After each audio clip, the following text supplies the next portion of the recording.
Hi guys, मेरे YouTube channel में आपका हार्दिक स्वागत है। अगर आपने अभी तक चैनल को सब्सक्राइब ना किया हो तो देरी किस बात की, जल्दी से चैनल को सब्सक्राइब कर लीजिए। उसके बाद बेल आइकन पर प्रेस कर दीजिए और उसके बाद ऑल पर क्लिक कर दें ताकि आने वाले सभी नोटिफिकेशन आपको मिलते रहें। तो पिछले वाले लेक्चर में हमने जो है कैरियोकाइनेसिस के अंतर्गत ये जो है प्रोफेज मेटाफेज दो स्टेज देख ली थी स्टार्टिंग की। एनाफेज टीलोफेज बचा था, ठीक। तो आज हम स्टार्ट करते हैं एनाफेज। तो एनाफेज से देखो ऐसे ध्यान रख सकते हैं एनाफेज में क्या होता है, जो मेनली क्या होता है वो चीज़। देखो A4 होता है एनाफेज और A4 होता है अलग।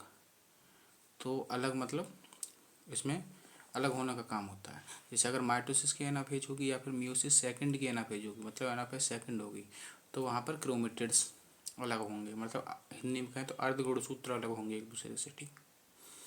और यदि मियोसिस फर्स्ट की एनाफेज मतलब एनाफेज फर्स्ट की बात चल रही है तो वहाँ क्रोमोसोम अलग होंगे, मतलब अलग होने का काम होता है कुल मिलाकर के, ठीक। तो स्टार्ट करते हैं। At the onset of the anaphase, anaphase जैसे स्टार्ट होती है each chromosome arranged at the metaphase plate is split simultaneously, मतलब जो क्रोमोसोम मेटाफेज प्लेट पर अरेंज थे, कहाँ पर थे ये काम, मेटाफेज में, मतलब इससे जस्ट पहले में मेटाफेज प्लेट पर जो अरेंज थे वो साइमल्टेनियसली, वो एक साथ ही, मतलब एट द सेम टाइम पर, एंड दी वो क्या हो गया, स्प्लिट साइमल्टेनियसली, एकदम से क्या हो गए, स्प्लिट हो गए, अलग हो गए एक दूसरे से, ठीक है।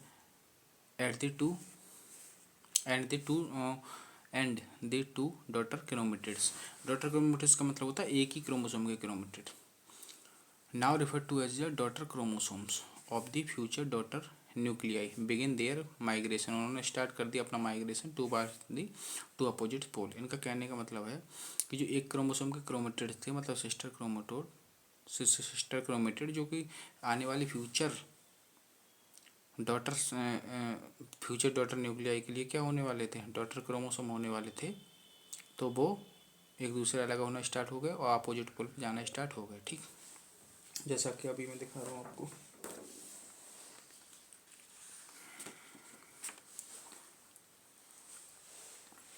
जैसा कि इस तरीके देख सकते हैं,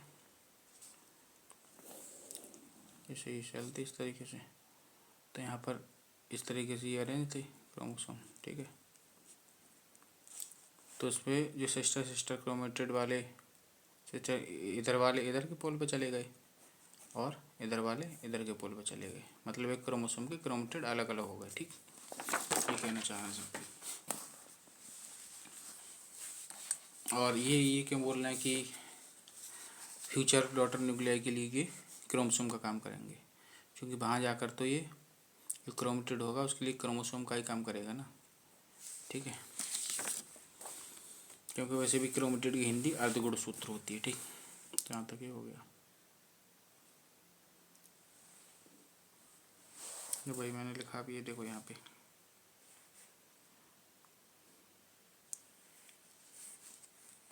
daughter begin their migration to the two opposite pole हो गया, ठीक है।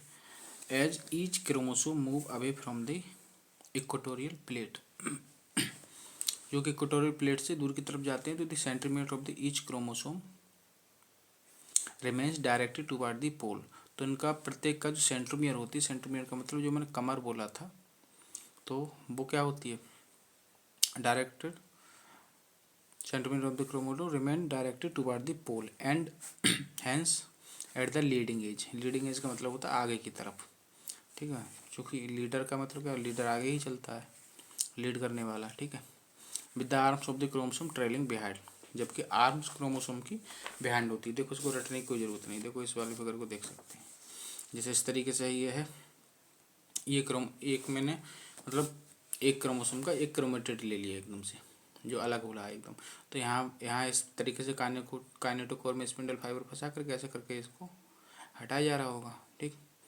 तो यहाँ पर देखो सेंट्रोमियर, ये जो कमर है जो इस तरीके से ही तो हो गई होगी यहाँ पे, क्योंकि जो कमर का क्या मतलब है, जैसे मैं ना क्या करता हूँ कि ह्यूमन को ऐसे मान के चलता हूँ कि इस तरीके से ये एक नॉर्मल कार्टून सा हम बनाते हैं ना, ऐसे करके ये सिर हो जाता है, ये हाथ हो जाती है, ये पैर हो जाते हैं इस तरीके से, ठीक। तो इस तरीके से इसके बीच को मैं इसको कमर मान के चलता हूँ, ठीक है। तो इससे क्या होते हैं कि एक तरफ के हाथ पैर 1 किलोमीटर, दूसरी तरफ का हाथ पैर 1 किलोमीटर, तो ये दोनों आपस में जुड़े हुए हैं, तो कमर पर जुड़े हुए हैं, तो सेंट्रोमियर को कमर की एनालॉगी से समझता हूँ मैं। ठीक है, जिससे कि आप भी इसी तरीके से ध्यान रखें, इससे याद रहता है सब चीज़ें। ठीक, तो चूँकि अब इसमें देख लेते हैं। अब उसमें चूँकि इस तरीके से जब काइनेटोकोर भी, काइनेटोकोर क्या आते हैं, बेल्ट मान के चल रहा था कमर पर बंधी हुई बेल्ट, तो इस तरीके से ये जब हटता है यहाँ से, मतलब यहाँ से ये खींचा जाता है बेल्ट में, मतलब काइनेटोकोर में फंसा करके स्पिंडल फाइबर, तो कमर ही तो इधर की तरफ हो जाएगी, पोल की तरफ, क्योंकि पोल तो ये है ना, एक पोल ये एक पोल ये है। ठीक है, तो पोल की तरफ क्या हो जाएगी, कमर हो जाएगी। अब इधर का स्पिंडल फाइबर भी इसी तरीके से खींचा जा रहा होगा। ठीक है, तो यहाँ इसकी कमर सेंट्रोमियर इस वाले पोल की तरफ हो जाएगी, इसकी कमर इस वाली तरफ की तरफ हो गई। ठीक है, तो ये लीडिंग एज हो गई, इन दोनों में आ गए तो ये हुआ ना पोल की तरफ, इन दोनों में आ गए ये हुआ पोल की तरफ, तो लीडिंग एज हो गई। और जबकि जो आर्म्स जो हैं ये देखो ट्रेलिंग बिहाइंड, पीछे की तरफ रहेगी, क्योंकि खींचा ऐसे जा रहा है ना, तो इनको पीछे ही तो बोलेंगे इसके रेस्पेक्ट में। ठीक, तो यही जो हो गया इतना। ठीक, एंड हैज द ये सब हो गया। ठीक, फिगर 10.2 में हम देख लेंगे। ठीक है, अब देखो कह रहा, चूँकि अगली पीढ़ी के लिए, अगली पीढ़ी की सेल के लिए ये क्रोमोसोम रहेंगे। ठीक है, कहे जाएंगे, so second priority chromosome term दे दो। ठीक है,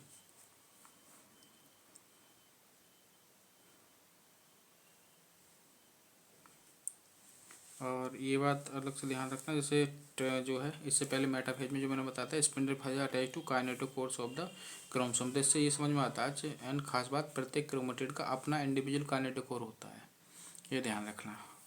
कि कमर जो होती है ना, ऐसे ध्यान रखें, एक तरीके से एक कमर पर 2 बोल्ट होती हैं, मान के चलिए। ठीक है, मतलब एक पैर एक हाथ से संबंधी काइनेटोकोर अलग होगा, एक हाथ और एक पैर से संबंधी अलग होगा, मतलब एक इंसान ने 2 बेल्ट बांधी है। ठीक है, एक साइड की आधी कमर पे एक अलग बेल्ट है, एक साइड की आधी बेल्ट कमर पर अलग अलग बेल्ट है, ये बहुत इंपॉर्टेंट बात है। बट कमर दोनों क्रोमेटिड्स की एक ही होती है, कमर एक ही होती है। ठीक है, अब जो है, अब देखो इसमें थोड़ा इंपॉर्टेंट पॉइंट देख लो। साइज एंड नंबर की बेस्ट स्टडी पूछा है तो इन मेटाफेजी बोलते हैं, क्योंकि देखो साइज पहले बोल दिया था मॉर्फोलॉजी की बेस्ट स्टडी है, हमको स्टडी क्रोमोसोम की करनी होती है। क्योंकि मेटाफेजी में मैंने बताया था मोटा एंड छोटा हो जाता है गुणसूत्र, मतलब मोटा हो जाता है, अच्छे से हम स्टडी उसकी कर सकते, तो साइज एंड नंबर अच्छे से देखेंगे वहाँ पे। ठीक है, मतलब मॉर्फोलॉजी की स्टडी पूछा जाए साइज की नंबर की, तो वो कहाँ करते हैं, मेटाफेज में।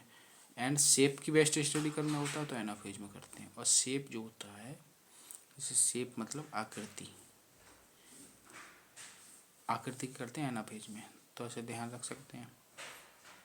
कि दिल वाली मूवी जो अजय देवगन की है, उसमें एक डायलॉग है, सपना कौन थी, वक्त कहता रहता पागल हो जाता, तो सपना से बनाया, सप से शेप, और अना से, जैसे सपना को अगर संधि विच्छेद कर देंगे, जैसे सपना को संधि विच्छेद करेंगे तो सप प्लस अना आएगा। ठीक है, तो सप से हो गया शेप, और शेप का स्टडी कहाँ करते हैं, अना मतलब एनाफेज में। ठीक, ऐसे भी याद रख सकते हैं। एनसीईआरटी थोड़ा सा बाहर का पॉइंट है, क्योंकि शेप एनसीईआरटी मॉर्फोलॉजी वगैरह पूछ सकता है, साइज या नंबर की स्टडी कहाँ करते हैं, तो मेटाफेज बता दें क्रोमोसोम की। शेप का अगर बाहर से पूछा जाए तो एनाफेज। ठीक, अगर 10 एनाफेज स्टेज करेक्टर भाई, तो एनाफेज स्टेज किन किन चीज़ों के द्वारा करेक्टराइज होती है वो देखते हैं।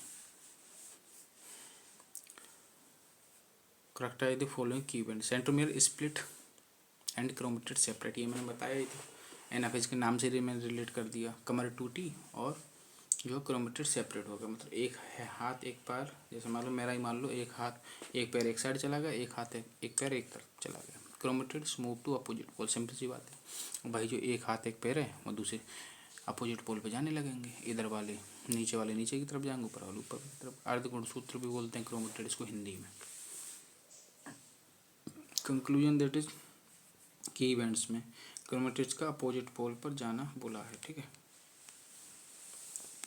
तो क्रोमेटिड्स को फर्स्ट प्रायोरिटी दें, क्रोमोसोम बर्ड को नहीं, क्योंकि क्रोमोसोम तो डॉटर न्यूक्लियाई के रेस्पेक्ट में है ना कि वैसे। ठीक, अब एक बार जो पीछे पड़ी थी वो थोड़ा समझ सकते हैं कि डिप्लॉयड सेल में तो माइटोसिस एंड मियोसिस दोनों ही पॉसिबल होती है, ठीक। हैप्लॉयड सेल में मियोसिस तो बिल्कुल ही नहीं हो सकती, ठीक है, क्योंकि वो खुद ही वही हैप्लॉयड है, तो मियोसिस कहाँ से होगी, उससे आधे क्रोमोसोम कैसे बनेंगे।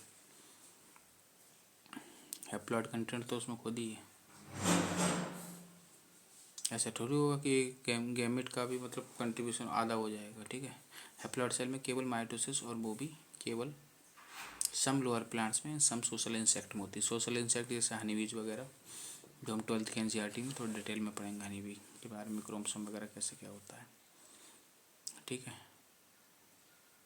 क्यून भी होती है, उसमें कैसा क्या होता है, ड्रोन होते हैं, वर्कर बीज होती हैं, वो हम डिटेल में देखेंगे। अब सेकंड प्रायोरिटी प्लांट दे सकते हैं, मतलब सम लोअर प्लांट की जगह प्लांट कह सकते हैं, क्योंकि एनसीईआरटी बोलती है, चूँकि इसी चैप्टर में पीछे लिखा है। लेकिन ऐसा क्वेश्चन कम ही देगा एनसीईआरटी के, खुद ही अपनी बातों में फंस जाएगा ना, क्योंकि खुद ही वो एक जगह लिख रहा है लोअर प्लांट्स में होती है हैप्लॉयड सेल में माइटोसिस, सम लोअर प्लांट्स में, और कभी बोल रहा है केवल प्लांट करके बोल दिया, ठीक है। लेकिन अगर आए तो आप सम लोअर प्लांट्स को प्रायोरिटी दे देना, फर्स्ट प्रायोरिटी, ठीक। अब जो है देखो है ना, फिर जैसा कि फिगर में पहले बोला गया था, देखो दिखाया जा रहा है एकदम से, जो मैंने आपको दिखाया था। देखो इसको सेंट्रोमियर देखो पोल की तरफ है, लीडिंग एज आगे की तरफ, इधर से भी देखना पोल की तरफ, आगे की तरफ, पोल के रेस्पेक्ट में देखते हैं, ठीक है। पोल की तरफ होगा उसको लीडिंग बोलते हैं, देखो किसी भी पोल के रेस्पेक्ट में देख लो, और आर्म्स जो है पीछे की तरफ हो जाएंगे, ठीक। पोल के रेस्पेक्ट में करते हैं तो पोल के रेस्पेक्ट में आर्म पीछे की तरफ बोलेंगे, सिंपल सी बात है। ये हो गया आपको। देखो ये एक्स्ट्रा पॉइंट देखो, तो गोल्जी बॉडी से बनते हैं फ्रेगमोप्लास्ट एंड प्लांट से, प्लांट सेट में जो फ्रेगमोप्लास्ट बनते हैं वो गोल्जी बॉडी से बनते हैं, ठीक है। अब देखो की इवेंट्स में हमने दोनों चीज़ें देख ली हैं, एनाफेज आपका कंप्लीट हो गया। अब देखो इस बात को ये आप एक तरीके से ध्यान रख सकते हैं, जो मैंने अभी बताया कि डिप्लॉयड सेल्स में तो माइटोसिस मियोसिस दोनों ही पॉसिबल, इसमें बड़ा कन्फ्यूजन होता है, तो आप ऐसे ध्यान रखें इसको, एकदम सिंपल सा, कि ऐसे ध्यान रखें, दो पार्ट कर लें इसके, ठीक है। डिप्लॉयड सेल्स जो होती हैं,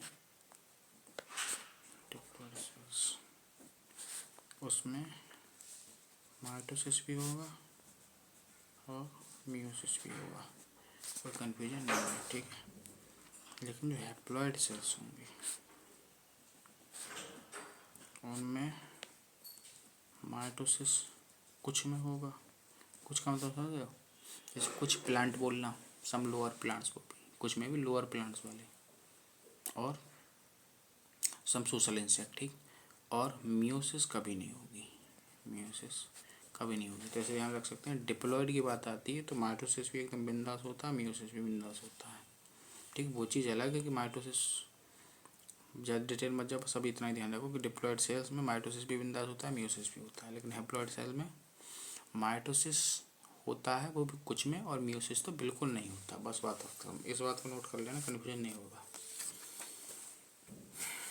क्योंकि स्टेटमेंट आता है तो जल्दबाजी प्रेशराइज में कण गलती कर देते हैं, इसको मेरा खुद का एक्सपीरियंस है ये, ठीक है। बहुत सारे हज़ारों क्वेश्चन लगाएं तभी एक्सपीरियंस निकल के आया अच्छे से, वो आपको यहीं सब मिल जाता है। देखो दो चीज़ें होती हैं, एक तो होता है कि हम खुद गलती करें और हर बार ठोकर खा करके सीखें, एक होता है दूसरे की गलतियों से सीखें। तो आपको क्या, मेरा पूरा इसमें एक्सपीरियंस है हज़ारों क्वेश्चन का, आप अगर मेरी इससे एनसीईआरटी से पढ़ते हैं, समझते हैं अच्छे से, मतलब जिस तरीके से मैं लेक्चर बता रहा हूँ, मेरी एनसीईआरटी से पढ़ने का मतलब मेरा लेक्चर देखना, अच्छे से समझना, ठीक। तो पूरा कंक्लूजन लिखा हुआ, तो आपको एक ही बार में सब क्लियर हो जाएगा, रिवाइज भी बहुत कम ही करना पड़ेगा, ठीक। तो आगे आते हैं, telophase, last stage at the beginning of the final stage of the karyokinesis, that is telophase, the chromosome that have reached their respective pole, अब जो अपोजिट पोल पर पोल पहुंच गए वो डिकेंडेंस हो गए एंड लॉस देयर इंडिविजुअलिटी। ये क्यों बोल रहे हैं, इंडिविजुअलिटी को लॉस कर दी, क्योंकि वो इंडिविजुअल उनका क्या थी, पहचान उनकी क्रोमोसोम थी ना, लेकिन अब वो क्रोमोसोम के रूप में नहीं रहे, वो वहाँ जा कर के, जैसे मान लो यहाँ पर टीलोफेज में मैंने ये भी बताया कि प्रोफेज का जस्ट उल्टा होने वाला है, वहाँ पर कंडेंसेशन हो रहा था क्रोमोसोम का, मतलब जो क्रोमेटिन फाइबर एकदम पड़े थे बिखरे हुए, वो एक स्टिक रस्सी पे लपेट दिए गए बढ़िया से, ठीक है। अब यहाँ पर क्या, वहाँ पर तो तंबू हटाया जा रहा था ना, न्यूक्लियर मेम्ब्रेन हट रही थी, यहाँ न्यूक्लियर मेम्ब्रेन आ रही है। ठीक है, यहाँ पर न्यूक्लियर मेम्ब्रेन आ रही है। ठीक है, अब 1 मिनट,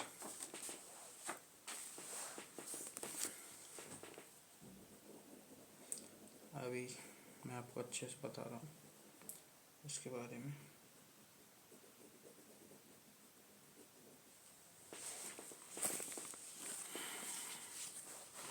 ठीक है, यहाँ पर न्यूक्लियर मेम्ब्रेन आ रही है, तो हम क्या करेंगे, जब न्यूक्लियर मेम्ब्रेन आ रही है तो ऐसे वहाँ से एनालॉजी से रिलेट करें कि जो तंबू लगाते हैं जो लोग, वो जो न्यूक्लियर मेम्ब्रेन, तो मतलब तंबू जब लगा रहे हैं तो अच्छे से जो अंदर की चीज़ें होंगी फिर निकाल निकाल करके फैला देंगे, मतलब जो अच्छे से जो गुच्छा लपेटा हुआ था, ऐसे मान के चलो पतंग की चरखी तो सभी जानते होंगे, गाँव वाले शहर वाले। ठीक है, तो जो उस पर धागा लिपटा हुआ वो मान के चलो क्रोमेटिन फाइबर है, और जो चरखी पे अगर लिपटा हुआ तो वो क्रोमोसोम के रूप में चकाचक कंडेंस हुआ।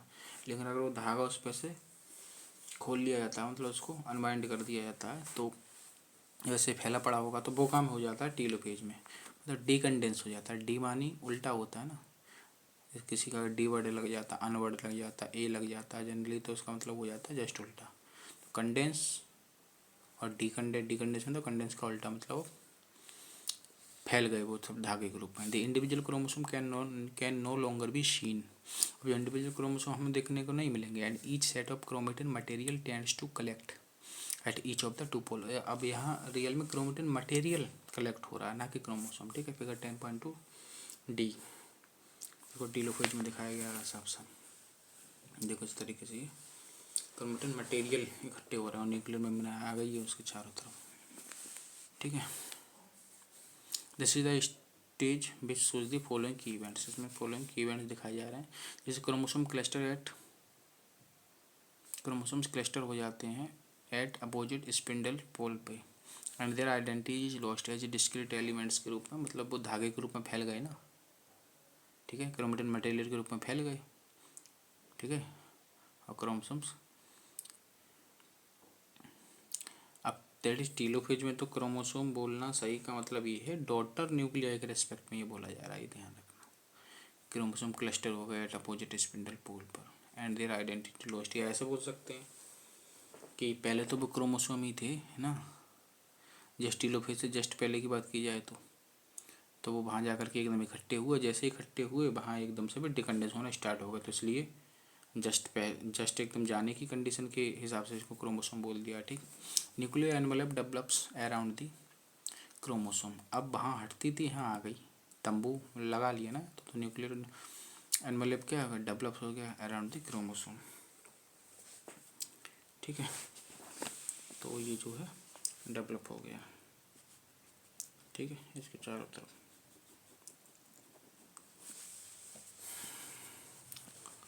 तो ये डेवलप हो गई membrane and each pole forming two daughter nuclei, and at each pole forming two daughter nuclei, और टू डॉटर न्यूक्लिया बना करके तैयार हो गई। ठीक है, अराउंड द क्रोमोसोम क्लस्टर, जो क्रोमोसोम का क्लस्टर था उसके चारों। अब जो क्रोमोसोम जो है रियल में जो है ना डॉटर न्यूक्लियाई के रेस्पेक्ट में बोल दे रहे हैं इसको ये क्रोमोसोम। ठीक है, वो पहले ही बता दिया था ना कि फ्यूचर डॉटर न्यूक्लियाई के लिए तो यही जो क्रोमेटिड डाला हुआ है वो क्रोमोसोम की तरह काम करेंगे, मतलब आदि गुणसूत्र की तरह काम करेंगे। Nucleolus, Golgi complex and endoplasmic reticulum reform. अब देखो चार चीज़ें पहले जो हटी थी प्रोफेज में, वही चार चीज़ें दोबारा से रिपेयर होगी, जिसको मैंने दो चीज़ों को बताया था कि cell the unit of life में आपने पढ़े होगा एंडोमेम्ब्रेन सिस्टम के अंतर्गत चार चीज़ें उसमें शुरू की, दो थी एंडोप्लाज्मिक रेटिकुलम और गोल्जी कॉम्प्लेक्स, दो तो वो हटती थी, तो देखो दो भी आ गई, और एक न्यूक्लियर मेम्ब्रेन और उसके अंदर का न्यूक्लियोलस मतलब केंद्र का जो हटती थी वो आ गई, चारों चीज़ें आ गई। ठीक, तीन ये और न्यूक्लियर एनवेलप। ठीक, अब जो है करते हैं, अब देखो पूरा कैरियोकाइनेसिस की आपकी चारों स्टेज खत्म हो गई। अब आती है साइटोकाइनेसिस, मतलब साइटोप्लाज्म, काइनेसिस मतलब मूवमेंट, मतलब उसका डिवीजन, सेपरेशन, अलग होना। Mitosis accomplishes not only the segregation of duplicated chromosome. ये कह रहा है माइटोसिस का मतलब यही नहीं है कि बस डुप्लीकेटेड क्रोमोसोम को अलग कर दिया इनटू डॉटर न्यूक्लियाई में।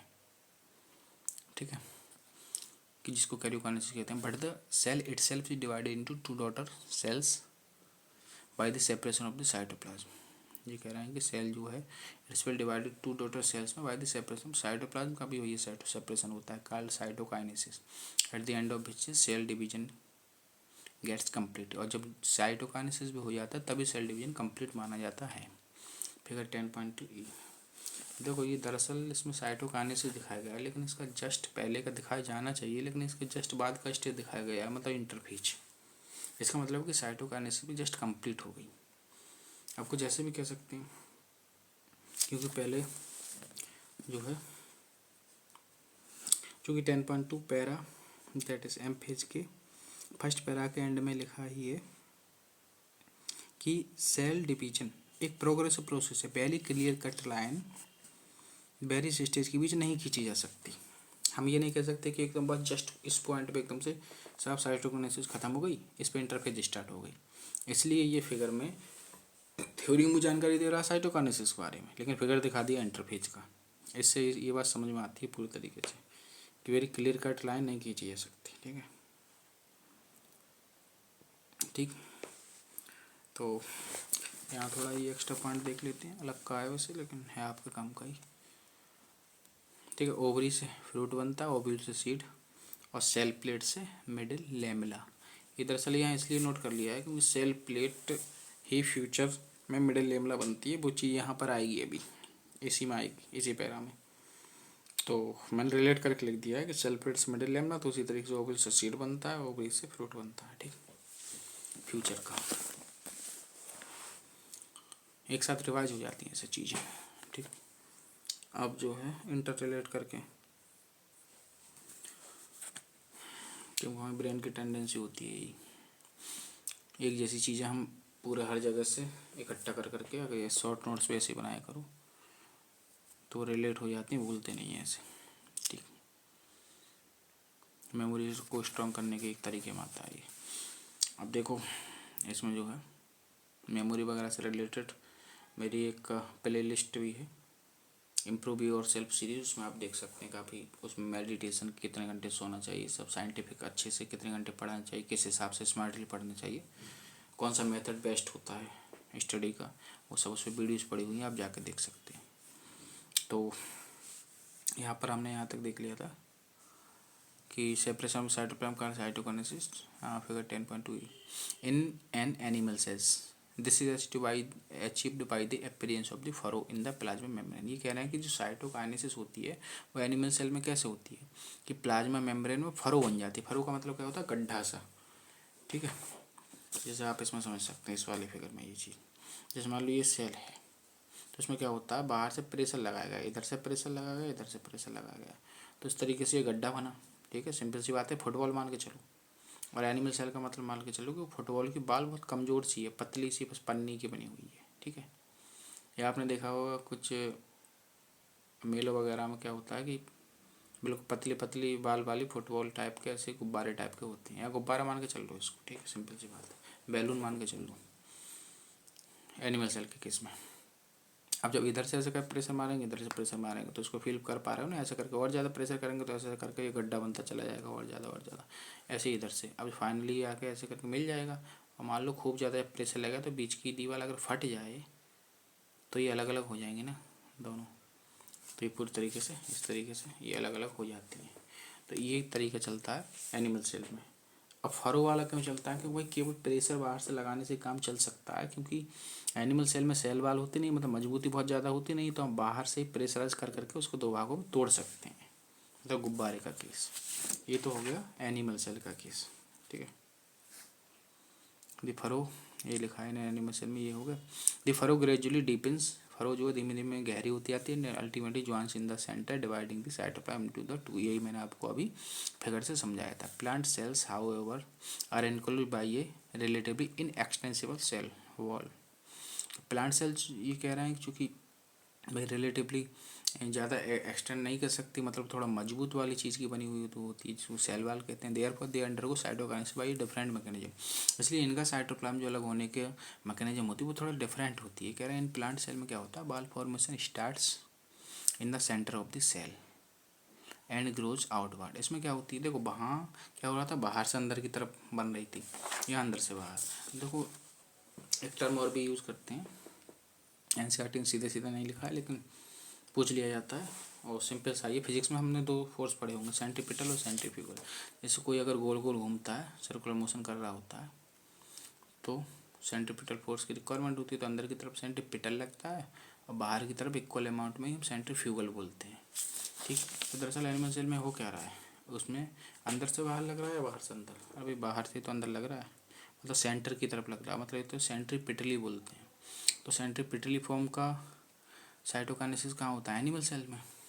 अब प्लांट सेल में जस्ट इसका उल्टा होता है। ठीक, उसमें क्या होता है, उसमें अंदर से बनती है, अंदर से बनना शुरू होती है सेल प्लेट। ठीक, इनेक्स्टेंस सेल, ये सब हो गया यहाँ तक। इन प्लांट सेल में wall formation start in the centre of the cell and grows outward. Centre में बनती है सेल प्लेट और धीमे धीमे बाहर की तरफ वृद्धि होना शुरू हुआ। To meet the existing lateral walls, the formation of the new cell wall begins with the formation of the simple precursor called the cell plate. Simple precursor मतलब सबसे पहले बनी है cell plate, that represent the middle lamella between the walls of the two adjacent cells, जो कि बाद में क्या बन जाएगी? Cell plate. ये मिडिल लेमला बन के तैयार हो जाएगी। ठीक है, अब देखो ये समझ लेते हैं कि सेल प्लेट कैसे बनती है, मतलब प्लांट सेल में साइटोकाइनेसिस कैसे होती है। अब प्लांट सेल को समझ के चलो कि एक फुटबॉल ही है, मतलब एक सेल बॉल उसकी मजबूत सी बाल की बनी हुई चीज़ है। ठीक, तो उसमें ये दिखाया गया है, लेकिन इसको मैं और अलग से दिखा देता हूँ। जैसे मान लो सेंटर में सेल प्लेट बन करके तैयार हुई। ठीक, सेल प्लेट बन कर तैयार हुई, अभी बाहर की तरफ ग्रो करना स्टार्ट हो गया, इधर की तरफ किया और इधर की तरफ किया, इधर की तरफ किया, ऐसा करके बाहर की तरफ जाना शुरू हो गई और फाइनली ये बिल्कुल से एकदम से इसको फाड़ दिया, टीयर कर दिया बाहर। तो इस तरीके से ये अलग अलग डिवाइड हो गया। ठीक है, ठीक, तो इस तरीके से क्या हो रहा है, ये सेंट्रीफ्यूगली अंदर से बाहर की तरफ फोर्स लग रहा है ना ऐसे, तो ये सेंट्रीफ्यूगली हो रहा है। तो ये सेंट्रीफ्यूगली किस में बोलते हैं? प्लांट सेल में। ठीक, आप समझ सकते हैं, सिंपल सी बात है। ऐसे मान लो कि सेल मेम्ब्रेन तो वो कमज़ोर है एनिमल सेल, तो वहाँ बाहर से एकदम से प्रेशर लगाओ फट जाएगी, अलग अलग हो जाएगी। लेकिन मजबूत है वो, बाहर से प्रेशर लगाने पर नहीं फटेगी, वो अंदर से धीमे धीमे धीमे धीमे फोर्स लगेगा तब फटेगी। तो इससे फील भी हो रहा है, ध्यान रहेगा। ठीक है, अरे एनिमल सेल का तो लगा ही लोगे ना, उसका तो फील हो ही रहा है, उसको उल्टा कर देना, वहाँ सेल प्लेट बनती है, यहाँ सेल फरो होती है। एनिमल सेल में गड्ढा बना कर काम चल जा रहा है, प्लांट सेल में सेल प्लेट बोल देना, बस बात खत्म। ठीक है, ऐसे भी ध्यान रख सकते हैं। सेल प्लेट में पी आ रहा है तो प्लांट में पी आ रहा है, P for plate, P for plant, कैसे भी ध्यान रख लो। ठीक, अब यहाँ हो गया ये, at the time of the cytoplasm division organelle like mitochondria plastid get distributed between the two daughter cells. ये कह रहे हैं कि जब ये साइटोप्लाज्म डिवीजन होता है तो बहुत से ऑर्गेनल जो होते हैं अंदर के, वो भी तो इधर उधर बटेंगे। जैसे मान लो कि कोई विधायक है या कोई नेता वगैरह टाइप है, उसने अपने काफ़ी उसके प्लास्टिड का मतलब मैं मान के चलता हूँ एक तरीके से, यहाँ मान के चल रहा हूँ प्लास्टिड का मतलब बहुत से सारे रेस्टोरेंट वगैरह है, खाने बनाने की व्यवस्था मान के चलता हूँ मैं, मतलब क्लोरोप्लास्ट लेके चल रहा हूँ एक तरीके से इसको। तो रेस्टोरेंट होंगे उससे बहुत सारे, मतलब मान लो 6 रेस्टोरेंट हैं। माइटोकॉन्ड्रिया मतलब पावर हाउसेस मान के चलते हैं कि उसके प्राइवेट पावर हाउस भी हैं, ऐसे मान के चलो। ठीक है, जहाँ वो खुद की किसी भी तरीके से बना रहा है पावर हाउस, या सोलर वाला सिस्टम मान के चल लो। ठीक है, ठीक, तो वो छः उसके यही हैं पावर हाउस, मतलब माइटोकॉन्ड्रिया, और 6 उसके प्लास्टिड हैं। तो उसके 2 बेटे हैं, तो 2 बेटे में बांटेगा तो 3-3 दोनों चीज़ें बांटेगा, 3-3 पावर हाउस दे देगा एक ही बेटे को, और 3 एक बेटे को रेस्टोरेंट और एक बेटे को 3 रेस्टोरेंट। तो ये मैं याद करने के तरीके से बता रहा हूँ, मतलब हर ऑर्गेनल जो आधा आधा बांट दिया जाता है टू डॉटर सेल्स में। इन सम ऑर्गेनिज्म में karyokinesis is not followed by cytokinesis. अब क्या होता है, ये एक्सेप्शन आ गया भैया। ठीक है, कि कुछ ऑर्गेनिज्म में क्या होता है, कैरियोकाइनेसिस तो होती है लेकिन साइटोकाइनेसिस नहीं होती, as a result of which, और जिसके परिणाम स्वरूप क्या होता है, मल्टी न्यूक्लिएट कंडीशन एराइज हो जाती है। देखो इसको समझ सकते हैं, जैसे मान लो इस तरीके से है कि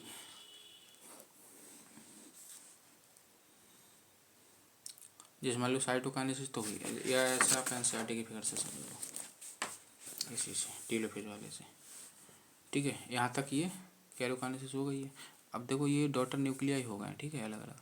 अब यहाँ अगर ये ऐसे अलग ना हो, साइटोप्लाज्म ना बने, मतलब कहने का मतलब सेल फरो वगैरह ना बने, जैसे एनिमल सेल केस में ये अलग से ना बने, यहाँ बाल ना बने, मतलब मेम्ब्रेन ना बने एक तरीके से, ये अलग से ना हो, तो ये एक ही कंपार्टमेंट तो में तो हो जाएंगे ना न्यूक्लियस, तो मल्टी न्यूक्लिएट कंडीशन हो जाएगी एक से ज़्यादा, ठीक है।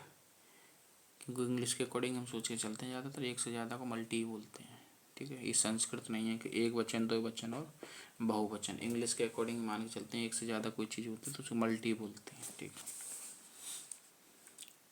जैसे इंग्लिश में दो चीज़ होती है ना, सिंगुलर नंबर और प्लूरल नंबर। एक कोई चीज़ है तो सिंगुलर, एक से ज़्यादा, दो हैं या दो से ज़्यादा कितने भी तो वो प्लूरल नंबर, ठीक। तो मल्टी न्यूक्लिएट कंडीशन कह सकते हैं। अब इसमें बोल रहा है, भाई बोल रहा है कि अगर नहीं होती है तो cyto as a result of which multinucleate condition, तो समझ में आ गया ना कि कैसे मल्टी न्यूक्लिएट कंडीशन हो गई। Arises leading to the formation of the syncytium. अब देखो यहाँ थोड़ा एनसीईआरटी गड़बड़ करती है, यहाँ इसको सिनोसिटिक लिखना चाहिए था, क्योंकि सिंसाइटियम कंडीशन बिल्कुल एग्जैक्ट ये नहीं होती है, थोड़ा डिफरेंस होता है। एग्जाम्पल लिक्विड एंडोस्पर्म इन कोकोनट, एग्जाम्पल सही है कि लिक्विड एंडोस्पर्म ही इन कोकोनट, ये एग्जाम्पल है। जैसे कोकोनट का जो हम पानी पीते हैं ना, वो लिक्विड एंडोस्पर्म का एग्जाम्पल है, जो लिक्विड एंडोस्पर्म वो इसकी एग्जाम्पल है सिनोसिटिक कंडीशन का, मल्टी न्यूक्लिएट कंडीशन। देखो होती ये भी मल्टी न्यूक्लिएट कंडीशन है सिंसाइटियम, और होती सिनोसिटिक भी मल्टी न्यूक्लिएट कंडीशन है, लेकिन दोनों में डिफरेंस क्या होता है। देखो सिनोसिटिक तो आपको समझ में आएगा अभी, वो सिनोसिटिक था जो अभी मैंने बताया कि कैरियोकाइनेसिस हो साइटोकाइनेसिस ना हो, तो ये मल्टी न्यूक्लिएट हो गई, इसको सिनोसिटिक बोलते हैं। अब देखो सिंसाइटियम क्या होता है, सिंसाइटियम का मतलब होता है जैसे बहुत सी सारी ये सेल्स हैं, ठीक है, ये पास पास आ जाए, ठीक है, मान लो इस तरीके से ये पास पास आ गई, तो इनके बीच की ये सेल मेम्ब्रेन जो है डिजॉल्व कर जाए, और ये आपस में, या सेल वाल जो भी हों, प्लांट सेल वाल होंगे आपस में डिजॉल्व कर जाए, तो ये एक तरीके से क्या होगा, फील कर पा रहे हैं, फाइनली एक बड़ी सेल बनकर तैयार हो जाएंगी।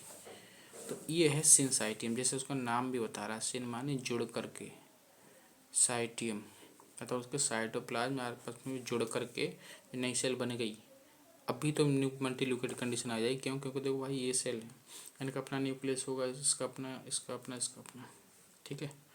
अब ये जब प्लाज्मा मेम्ब्रेन पे सेल वाल जो होगी जब हट जाएगी इसकी, तो ये चारों क्रोमोसोम एक ही में आ जाएंगे, वो चारों न्यूक्लियाई, सॉरी क्रोमोसोम में चारों न्यूक्लियाई जो होगी क्रोमोसोम को इसके अंदर के होंगे वो तो बन जाएंगे, लेकिन यहाँ हम मेनली न्यूक्लियाई के रेस्पेक्ट में बोल रहे हैं, तो इनके न्यूक्लियस भी तो एक ही कोशिका के अंदर आ गए ना, तो ये भी तो एक मल्टी न्यूक्लिएट की कंडीशन आ गई, लेकिन प्रोसेस अलग है, मैकेनिज्म अलग है, ठीक है। तो भाई मैंने लिख दिया कि सिनोसिटिक होता तो ज़्यादा अच्छा, लेकिन एनसीईआरटी के अकॉर्डिंग कहें मतलब जो कह रहा है दैट इज सिंसाइटियम ही कहें, लेकिन सेकंड एनसीईआरटी में साफ साफ फ्री न्यूक्लियर डिवीजन लिखा है तो वहाँ तो सिनोसिटिक बोलेंगे ही, वहाँ एक फ्री न्यूक्लियर डिवीजन लिखा है तो वहाँ तो सिनोसिटिक कंडीशन बोलते ही हैं, ठीक है। फ्री न्यूक्लियर डिवीजन का मतलब है कि भाई साइट केवल न्यूक्लियर डिवीजन ही हो रहा है, केवल फ्री का मतलब केवल, साइटोकाइनेसिस नहीं हो रही है। ध्यान रहे क्वेश्चन किस टाइप से पूछा जा रहा है, वैसे ही आंसर दे, उसी हिसाब से वो समझ में आ जाता है, ठीक है। अब जो है ये हो गया। हाँ जो रसोई घर उसका बांटने की बात में कर रहा है, रसोई घर मतलब रेस्टोरेंट, मतलब मल्टी मतलब माइटोकॉन्ड्रिया और क्लोरोप्लास्ट वगैरह, तो खास बात मतलब जो रसोई घर और बिजली घर जो दोनों ही सभी वेटों में बांटे जाएंगे, मतलब ऐसा नहीं कि कुछ को दो रसोई घर दे दिए, उसको दूसरे को चार दे दिए मतलब रेस्टोरेंट, और एक को बिजली घर कम ज़्यादा दे दिए, मतलब बिजली घर भी आधा आधे बांटे जाएंगे और प्लास्टिक भी आधे आधे, सिंपल सी बात है। ये तो दो तो उन्होंने एग्जाम्पल दिए थे, बाकी और भी ऑर्गेनल बांटे जाते हैं इसी तरीके से, ठीक। अब देखो भाई मैंने बताया था चूँकि साइटोकाइनेसिस का एंड ही तो होता है इंटरफेज की, ठीक है, स्टार्टिंग, सो फिगर में साइटोकाइनेसिस लिख दिया, मतलब एक तरीके से साइटोकाइनेसिस का जस्ट एंड, इंटरफेज की जस्ट स्टार्टिंग, इसलिए फिगर दिखा दिया इंटरफेज का, और थ्योरी में लिखा साइटोकाइनेसिस, और वहाँ बोला भी गया कि भैया 10.2 का ई देख लीजिए, साइटोकाइनेसिस की बात करके और बोल दिया 10.2 का ई देख लीजिए, मतलब वहाँ दिखाया जा रहा है इंटरकाइनेसिस इंटरफेज, लेकिन ठीक है कोई दिक्कत नहीं। ठीक है। अब जो है यहाँ तक ही हो गया। ठीक, अब यहाँ पर साइटोकाइनेसिस कंप्लीट हो गया और सिग्निफिकेंस ऑफ माइटोसिस की बात जो है चलो वो भी कर लेते हैं, लेकिन उससे पहले मैं थोड़ा सा आपको बता रहा हूँ जो मैंने एनालॉगी बताई थी, किस तरीके से मैंने क्या एनालॉगी की है। जैसे एनालॉगी यही है कि जैसे मैंने एक इंसान बनाया था तो एक हाथ और एक पैर, तो उस तरीके से एनालॉगी ये है जैसे मैं इस तरीके से क्रोमोसोम बनाता हूँ, मतलब एक क्रोमोसोम बनाता हूँ, 2 क्रोमेटिड है, तो इस तरीके से एक हाथ एक पैर इधर, एक हाथ एक पैर इधर, इस तरीके से एनालॉगी बनाता हूँ मैं। इससे ये काफ़ी आपके आगे आने वाली काम आएगी, क्योंकि देखो जैसे मैं ही हूँ तो मेरा नंबर तो कम, जैसे मैं अगर एक हाथ एक पैर अलग हो जाए, एक हाथ एक पैर अलग, तो मेरा नंबर कम नहीं होगा, नंबर तो मैं एक ही हरेंद्र माना जाऊँगा ना। फिर भी एक हरेंद्र मतलब एक हाथ एक पैर वाला भी एक हरेंद्र ही काउंट किया जाएगा, आधा हरेंद्र थोड़ी बोलेंगे। ठीक, अमाउंट ऑफ डीएनए कम हो जाता है, तो ये प्रोसेस काफ़ी काम आती है इस तरीके से एनालॉगी से। सिग्निफिकेंस ऑफ माइटोसिस, माइटोसिस का सिग्निफिकेंस देख लीजिए।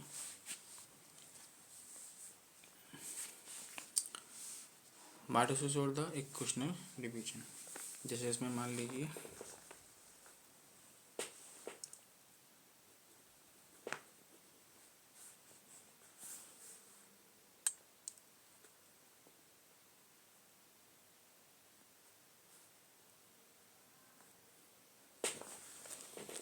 सिग्निफिकेंस ऑफ माइटोसिस स्टार्ट करते हैं पहले। चलो, माइटोसिस और the equational division is usually restricted to the diploid cells. Mitosis या फिर जो इक्वेशनल डिवीजन है यूजुअली रेस्ट्रिक्टेड हो जाता है to the diploid cells only. बताया गया है कि माइटोसिस या इक्वेशनल डिवीजन वो है यूजुअली ज़्यादातर डिप्लॉयड सेल्स में होता है, लेकिन हम जानते हैं कि माइटोसिस जो होता है कुछ हैप्लॉयड सेल्स में भी हो जाता है। ठीक है, तो इसलिए यूजुअली टर्म उसने बोल दिया, किस किस में कुछ कुछ हो जाता है, वो लिखा भी आगे।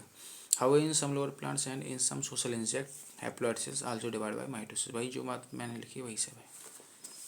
ठीक है, ये आल्सो इसीलिए लगाया है चूँकि जो डिप्लॉयड सेल्स में तो माइटोसिस हो ही जाता है यही यहाँ, लेकिन हैप्लॉयड में भी माइटोसिस हो जाता है कुछ में, इसलिए बस यूजुअली लगा दिया है ये। ठीक है, आल्सो लगा दिया। ठीक, also divide by mitosis. It is very essential to understand the significance of the division in the life of organism, क्योंकि बहुत ही ज़्यादा आवश्यक है समझना कि भाई सिग्निफिकेंस का आपकी क्या महत्ता होती है, क्या महत्वपूर्ण, क्या इम्पोर्टेंस है माइटोसिस की लाइफ और organism. Are you aware of the some example where you have studied about haploid and diploid insect. तो ये हम 12th में पढ़ेंगे डिटेल में। Mitosis usually result in the production of the diploid daughter cells. ये क्या, mitosis जो है ज़्यादातर प्रोडक्शन होता है डिप्लॉयड डॉटर सेल्स में, क्योंकि माइटोसिस ज़्यादातर डिप्लॉयड सेल्स में होती है, तो डिप्लॉयड से तो डिप्लॉयड ही बनाएगा ना विद आइडेंटिकल जेनेटिक कम्प्लीमेंट। ठीक है,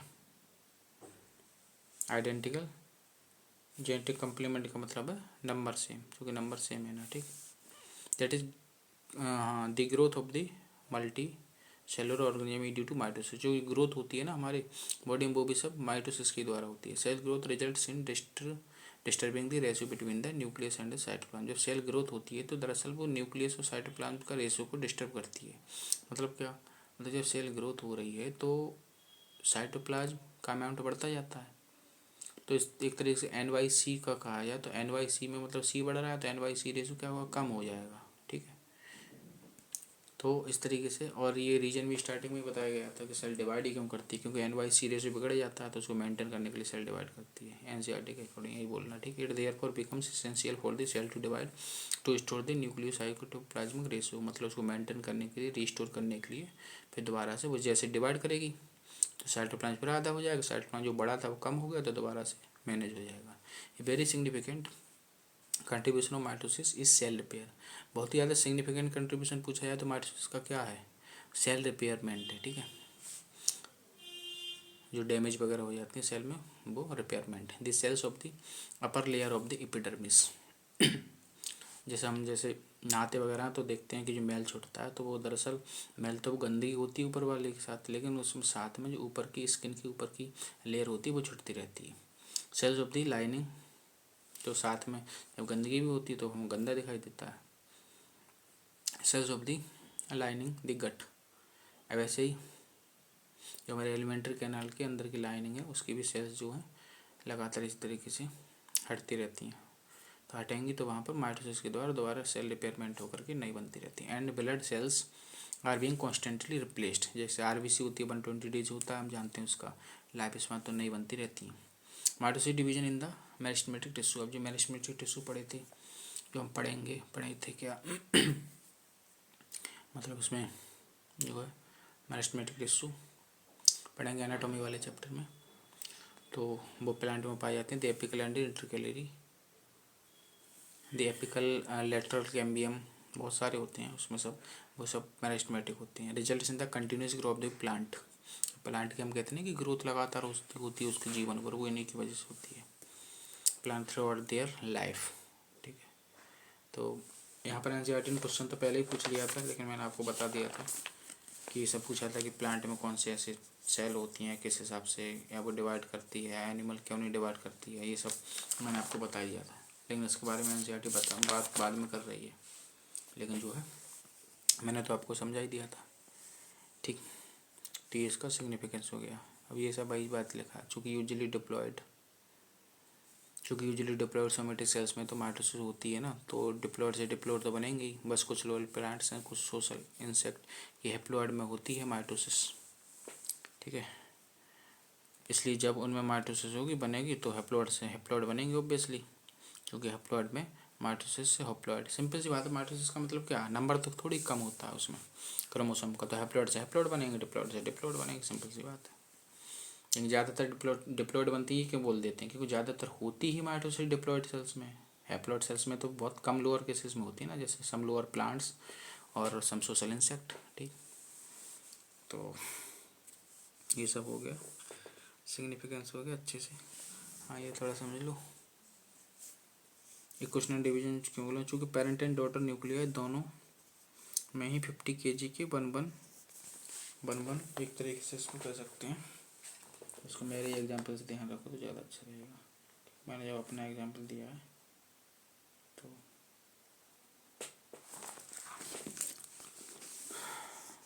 जैसे दोनों में ही 50 kg के, जैसे मान लो कि जैसे मान के चलो कि मेरा वेट जो है 50 kg है, ठीक है। तो 50 kg का मान के चलो कि 50 kg का है, तो जब चूँकि पेरेंट एंड डॉटर न्यूक्लियर दोनों में 50 kg के एक, जैसे मेरा 100 kg वजन है मान के चलो, तो 50 kg के एक हर अंतर सर हित होंगे, क्योंकि एक हाथ और एक पैर का वजन कितना, आधा हो जाएगा, ठीक है। आधा सिर भी जाएगा उसमें, ठीक। सिर को कंट्रीब्यूट नहीं कर रहा, मतलब हमें याद करने के लिए हमें तरीका बस, ठीक है। हाँ चूँकि एस पेज में 50 kg की जो अमाउंट 50 kg से जो अमाउंट 100 kg हुआ है, तो वो जो है एनाफेज में,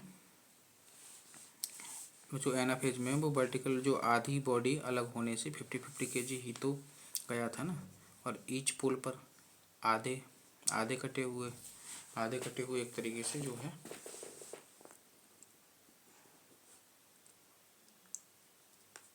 आधे कटे हुए हर अंदर सर, मेरी तरीका बना के चलो, आधे कटे हुए एक हर आंसर क्रोमेटेड बाकी के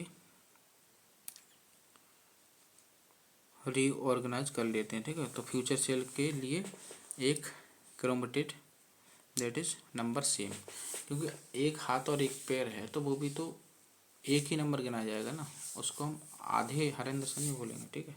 नंबर तो एक ही गिना जाएगा कि एक है, ठीक है। तो इस तरीके से ये हो जाता है। तो बाकी का जो है ये सब हो गया इतना।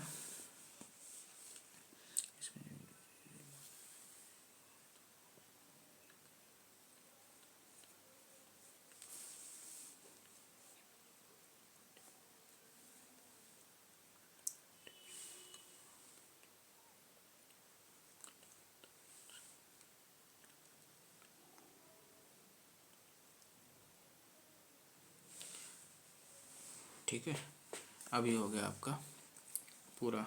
रीऑर्गेनाइज कर लेता है ना आधा जो है, ऐसे याद करके चले। ठीक है, तो नंबर तो जो है एक ही मानेंगे ना। देखो ये एनालॉजी देखो थोड़ा अजीब सी लगती है, लेकिन इससे ना कन्फ्यूजन नहीं रहता है कोई भी कि कैसे जो है नंबर हम सेम कह रहे हैं। ठीक है, क्योंकि नंबर ऑफ क्रोमोसोम सेम रहता है, अमाउंट ही तो डबल हो जाता है एस फेज की बात है, तो यही वजह होती है। क्योंकि एक हाथ और एक पैर है, अब वो एक हाथ और एक पैर और बन जाता है एस फेज में। ठीक है, तो अमाउंट ऑफ डीएनए डबल हो गया, मतलब हमारा वेट जो था 50 kg वो 100 kg दोबारा से हो गया। तो हम आधे से फिर एक हो गए, मतलब आधे से फिर एक पूरा बॉडी बन गया, तो नंबर तो एक ही रहा ना, लेकिन अमाउंट ऑफ डीएनए डबल होगा। क्योंकि पहले एक है हाथ और एक पैर को तोलेंगे तो 50 kg हुआ, अब दो हाथ दो पैर हो गए तो 100 kg हो गया। ये मेरे बताने का मकसद था।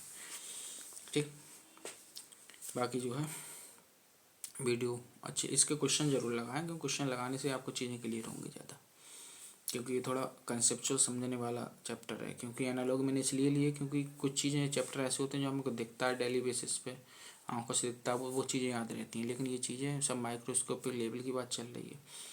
सेल ही हमें नहीं दिखाई देती है नॉर्मली, जो माइक्रोस्कोप से देखते हैं पे सेल। अब हर सेल की बात नहीं कर सकते, या कुछ सेल बड़ी होती हैं। जैसे सबसे बड़ी सेल क्या है, ऑस्ट्रिच का एग है, तो वो तो इतनी बड़ी होती है। मतलब छोटी सेल्स की मैं बात कर रहा हूँ। तो सेल्स के अंदर न्यूक्लियस के भी अंदर हम क्रोमोसोम वगैरह की स्टडी कर रहे हैं, तो उनको एनालॉजी से समझते हैं तो ज़्यादा ध्यान रहता है। बाकी जो है वीडियो अच्छी लगी तो वीडियो को लाइक करें, कमेंट करें, शेयर करें ज़्यादा से ज़्यादा फ्रेंड्स के साथ, ताकि सभी को इस वीडियो को फ़ायदा मिल सके। बाकी वीडियो को देखने के लिए बहुत बहुत धन्यवाद, बने रहिए।